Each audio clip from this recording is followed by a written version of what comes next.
Hi అందరికీ అందరూ ఎలా ఉన్నారు? Welcome back to my YouTube channel Chandana vlogs. ఈరోజు రెసిపీ వచ్చేసి చాలా simple and easy and quick and tasty recipe చూపిస్తాను. రెసిపీ వచ్చేసి చికెన్ పులావ్ అనమాట. ఫస్ట్ ఇక్కడ నేను హాఫ్ కేజీ చికెన్ తీసేసుకొని దాన్ని మంచిగా క్లీన్ చేసేసుకొని పక్కన పెట్టేసుకున్నాను. సో ఇందులోకి కావాల్సిన ఇంగ్రీడియంట్స్ మ్యారినేషన్ ప్రాసెస్ చూద్దాము. సో ఇప్పుడు వచ్చేసి ఇందులోకి హాఫ్ టీ స్పూన్ పసుపు వేసేసుకొని 2 teaspoons red chilli powder కూడా వేసేసుకుంటున్నాను. ఇట్లా వేసేసుకున్న తర్వాత ఇందులోకి 2 టీ స్పూన్స్ సాల్ట్ కూడా వేసుకుంటున్నాను. కారానికి తగినట్టు ఉప్పు, ఇంకా కావాలంటే తర్వాత అడ్జస్ట్ చేసుకోండి. దాని తర్వాత వచ్చేసి జీరా పౌడర్, ఇక్కడ వచ్చేసి 1 టీ స్పూన్ ధనియా powder, half teaspoon garam masala, half teaspoon Everest chicken masala, 1 teaspoon oil, cut చేసి పెట్టుకున్న కొత్తిమీర, కట్ చేసి పెట్టుకున్న పుదీనా కాస్త వేసేసుకొని అందులోకి ఒక 2 మిరపకాయలని ఇట్లా మధ్యలోకి చుంచుకొని వేసుకుంటున్నాను. ఇందులోకి గ్రీన్ పీస్, కరివేపాకు కూడా, మీ దగ్గర ఇంకేమైనా వెజిటేబుల్స్ ఉంటే కూడా వేసుకోవచ్చు. దాని తర్వాత వచ్చేసి చిన్న కప్తో పెరుగు వేసుకుంటున్నాను నేను. ఇది ఒక 3 టీ స్పూన్స్ ఉంటుంది. అది కూడా వేసేసుకొని మంచిగా మ్యారినేట్ చేసేసుకొని ఓవర్ నైట్ అయినా పెట్టుకోవచ్చు. టేస్ట్ చాలా బాగుంటుంది. లేదా ఒక 15 to 30 మినిట్స్ కూడా పక్కన పెట్టేసుకోండి. సో ఇట్లా నేను హాఫ్ అన్ అవర్ పాటు మ్యారినేట్ చేసేసి పక్కన పెట్టేస్తున్నాను దీన్ని. ఇప్పుడు స్టవ్ పైన కుక్కర్ పెట్టేసుకొని వేడైపోయిన తర్వాత అందులోకి ఒక 2 టేబుల్ స్పూన్స్ ఆయిల్ వేసేసుకొని ఆయిల్ వేడైపోయిన తర్వాత షాజీరా, లవంగం, చెక్క, ఇలాచి, బండ పువ్వు, బిర్యానీ ఆకు, చూపిస్తున్న గరం మసాలాలన్నీ వేసేసుకోండి. ఇట్లా వేసేసుకున్న తర్వాత అవి కూడా ఫ్రై అయిపోవాలి ఆయిల్లో. కాస్త మంచిగా ఫ్రై అయిపోతే ఫ్లేవర్ కూడా బాగుంటుంది. మంచిగా ఫ్రై అయిపోయిన తర్వాత కరివేపాకు కూడా వేసేసుకొని మంచిగా ఒక 2 మినిట్స్ పాటు ఫ్రై అవ్వనివ్వండి. దాని తర్వాత 2 పచ్చిమిర్చిని ఇట్లా మధ్యలోకి విరగొట్టుకొని వేసుకుంటున్నాను. దాని తర్వాత కట్ చేసి పెట్టుకున్న కొత్తిమీర, పుదీనా మొత్తం కూడా ఇప్పుడే వేసేసుకుంటున్నాను.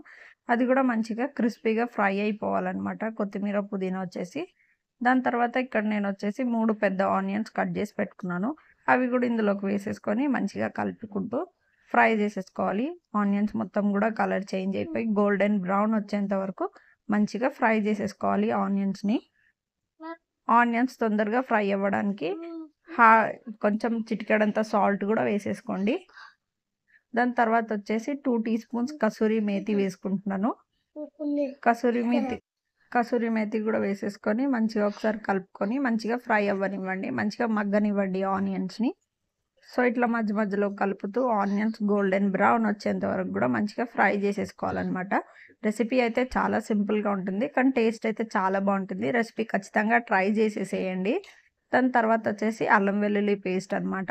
ఇక్కడ నేను 1 టీ స్పూన్ అల్లం వెల్లుల్లి పేస్ట్ వేసేసుకొని మంచిగా ఫ్రై చేసేసుకుంటున్నాను, పచ్చివాసన అనేది ఏం లేకుండా. ఆల్రెడీ మనం చికెన్ని మ్యారినేట్ చేసి పక్కన పెట్టేసుకున్నాం కదా. అల్లం వెల్లుల్లి పేస్ట్ కూడా మంచిగా ఫ్రై చేసేసుకోవాలి ఇట్లా. మీ దగ్గర నెయ్యి ఉంటే నెయ్యి కూడా వేసుకోవచ్చు.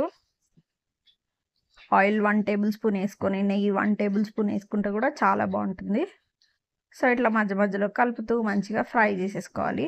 అట్లా ఫ్రై అయిపోయిన తర్వాత ఇందాక మ్యారినేట్ చేసి పెట్టుకున్న చికెన్ని కూడా ఇందులో వేసేసుకొని మంచిగా కలిపేసి ఒక 5 to 10 మినిట్స్ వరకు సిమ్లో పెట్టుకొని మగ్గించుకోవాలి. చికెన్లో నుంచి వాటర్ అంతా పోయి ఆయిల్ వచ్చేంత వరకు కూడా మంచిగా కుక్ చేసేసుకోవాలి చికెన్ని. సో సిమ్లో పెట్టేసుకొని మంచిగా కుక్ చేసేసుకోండి చికెన్ మొత్తంని కూడా. చాలా సింపుల్ రెసిపీ, ఖచ్చితంగా ట్రై చేసేసేయండి. టేస్ట్ అయితే చాలా అంటే చాలా బాగుంటుంది. సో ఇట్లా వాటర్ అంతా పోయి మంచిగా ఆయిల్ వచ్చేంత వరకు కూడా మంచిగా చికెన్ని మగ్గించుకోవాలి. ఈ ప్రాసెస్లోనే చికెన్ హాఫ్ కుక్ అయిపోతుంది. మ్యారినేట్ చేసి పెట్టడం వల్ల చికెన్కి ఉప్పు, కారం అవి కూడా మంచిగా పడతాయి. అట్లా మగ్గిపోయిన తర్వాత ఇక్కడ కట్ చేసి పెట్టుకున్న 2 టమాటోస్ కూడా వేసేసుకొని టమాటో సాఫ్ట్ అయిపోయేంత వరకు కూడా మంచిగా కుక్ చేసేసుకోండి. ఖచ్చితంగా మధ్యలో కలుపుతూ మిక్స్ చేసుకోండి, లేకపోతే అడుగంటే ఛాన్స్ ఉంటుంది, ఎందుకంటే మనం వాటర్ ఇప్పటి వరకు వేయలేదు కాబట్టి. సో టమాటోస్ మొత్తం కూడా సాఫ్ట్ అయిపోయేంత వరకు కుక్ చేసేసుకోవాలి. ఇట్లా మంచిగా కుక్ చేసేసుకుంటే టేస్ట్ అయితే చాలా బాగుంటుంది. మీకు నా రెసిపీస్ ఎలా అనిపిస్తున్నాయి కూడా నాతో కామెంట్స్లో షేర్ చేయండి. సో ఇక్కడ నేను సాల్ట్ చెక్ చేసుకొని సాల్ట్ కూడా ఇంకా యాడ్ చేసుకుంటున్నాను. 1.5 టీ స్పూన్ సాల్ట్ వేసుకున్నాను ఇప్పుడు నేను. మొత్తం ఇందులో వచ్చేసి 3.5 టీ స్పూన్ సాల్ట్ పడింది అనమాట నాకు. సో అట్లా చికెన్ అంతా కూడా మంచిగా మగ్గాలి.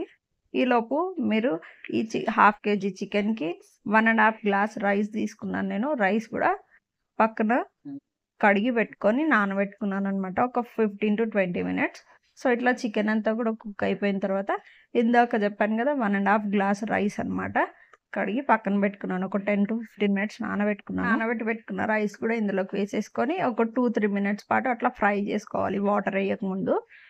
ఇట్లా మంచిగా సపరేట్గా కుక్ అయిపోతుంది అనమాట రైస్ అంతా కూడా విడివిడిగా. ఇట్లా ఒక 2-3 minutes ఇట్లా మంచిగా ఫ్రై చేసేసుకున్న తర్వాత ఇప్పుడు నేను ఇందులోకి 1.5 గ్లాస్ రైస్కి నేను వాటర్ వేసుకుంటున్నాను. 3 glasses అనమాట. గ్లాస్కి 2 glasses కాబట్టి 1.5 గ్లాస్కి 3 glasses వాటర్ వేసుకుంటున్నాను. ఇట్లా వాటర్ వేసుకున్న తర్వాత ఒకసారి మొత్తం అంతా కూడా మంచిగా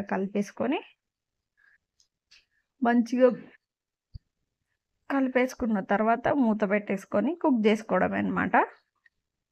ఒక 20 minutes పాటు హై ఫ్లేమ్ మీద కుక్ చేసుకోవాలి. ఇట్లా మధ్య మధ్యలో ఒకసారి మెల్లిగా కలపాలి, లేకపోతే రైస్ అనేది విరిగిపోతుంది.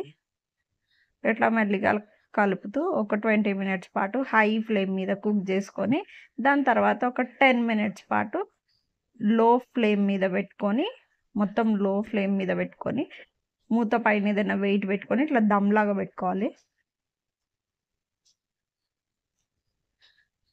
చూస్తున్న విధంగా చేసేసుకోండి. చాలా ఈజీ ప్రాసెస్ అనమాట. సో వేడి చికెన్ పులావ్ రెడీ అయిపోయింది. మీకు నా రెసిపీ ఎలా అనిపించింది అనేది నాతో ఖచ్చితంగా కామెంట్స్లో షేర్ చేసేసుకోండి. నా వీడియో కనుక మీకు నచ్చుతున్నట్టయితే please like, share and subscribe. ఖచ్చితంగా లైక్ చేసి సబ్స్క్రైబ్ చేసుకోండి. సో ఇక్కడ వచ్చేసి మా చికెన్ పులావ్ రెడీ అయిపోయింది అనమాట. మేము ఆల్రెడీ సర్వ్ కూడా చేసి